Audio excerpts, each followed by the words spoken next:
ano kaya ang ultimate challenge worth 1 million pesos? Eto na, ultimate challenge, Blooper. The Messenger. Sa challenge na ito, kailangan makapagpa-shoot ng isang envelope sa loob ng wastebasket. Gagawin ito sa paghagis ng envelope sa wastebaskets at may layong 8 feet. Paalala lang, kailangan may pumasok na isang envelope bawat basket. Kapag nagawa mo ito in 1 minute, ay mag-uwi ka ng 1 milyong piso. Eto, ultimate challenge tayo kasama last man standing na si Pat. 10 basket ang kailangan malagyan ng tig-isang envelope. Bawal mag-skip, pero bahala ka kahit saan ka magsimula, okay sa amin yon.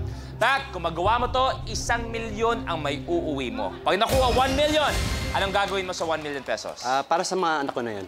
Tama naman, dapat lang. Dapat lang. Pat, 1 million. Good luck, brother. At dahil ultimate challenge to, you have a minute to win it. Good luck. Anong gagawin mo sa 1 million pesos? Para sa mga anak ko na yun. The game begins in 3, 2, 1. Go!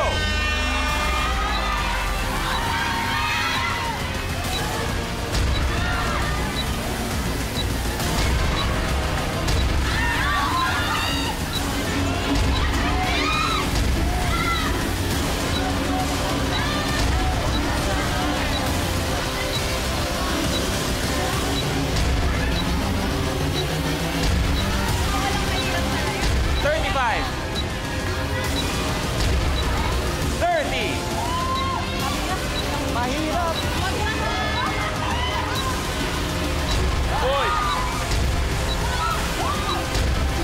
20!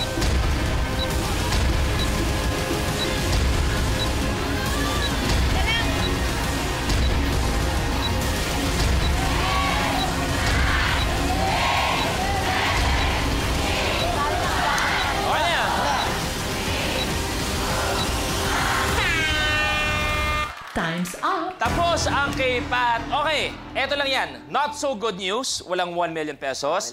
The good news is meron ka pa rin 90,000 pesos. And even better news, babalik ka pa naman para sa laban ng best of the best. Isa pang pagkakataon para sa 1 million pesos. Pat, anong pakiramdam maging last man standing? Siyempre, masarap ang pakiramdam na hindi mo akalain na makakaabot ka sa pinakadulo, pero nakaabot. At nandito at nalaban ka pa ulit. So Pat, 90,000, congratulations!